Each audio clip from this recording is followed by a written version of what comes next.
Hello everyone, good morning সবাইকে। কেমন আছো সবাই? আশা করি সবাই খুব ভালো আছো, আর আমিও খুব ভালো আছি। আমার চ্যানেলে তোমাদেরকে সবাইকে অনেক অনেক অনেক স্বাগত।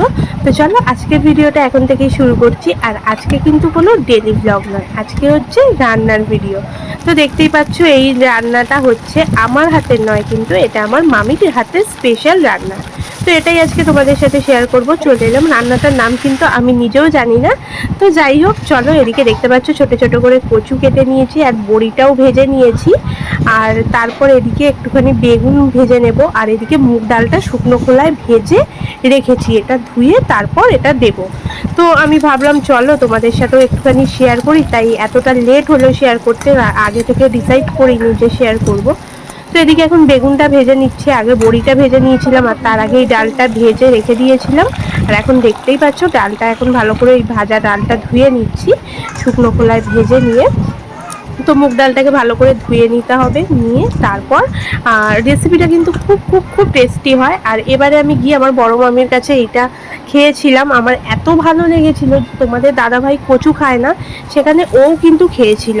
তো এদিকে দেখতেই পাচ্ছ শুকনো লঙ্কা, পাঁচফোড়ন, আর দিয়েছিলাম তেজপাতা সর্ষের তেলের মধ্যে দিয়ে। এগুলো একটুখানি ভাজা ভাজা হয়ে যেতে এর মধ্যে দিয়ে দিলাম কচুটা। আর তার আগে তো বড়িটা আর বেগুনটা ভেজেই রেখেছি।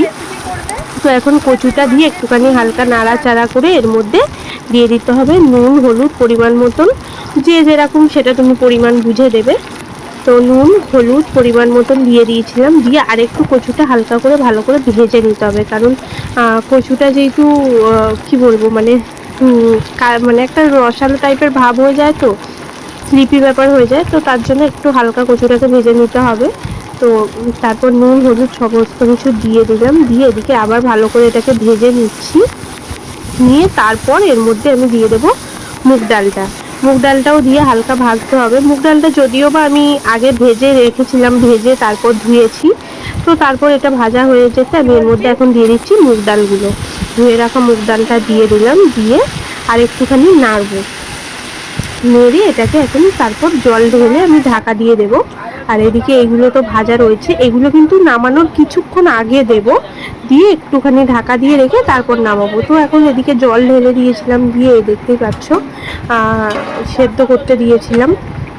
তো এখন মোটামুটি হালকা হয়েছে, আর একটুখানি হবে, এখনো হতে বাকি আছে। আর ব্যাপারটা কিন্তু পুরো হবে শুকনো শুকনো। তো তার মাঝখানে আমি দিয়ে দিয়েছিলাম বেগুনটা আর বড়িটা, সেটা তোমাদের সাথে শেয়ার করা হয়নি।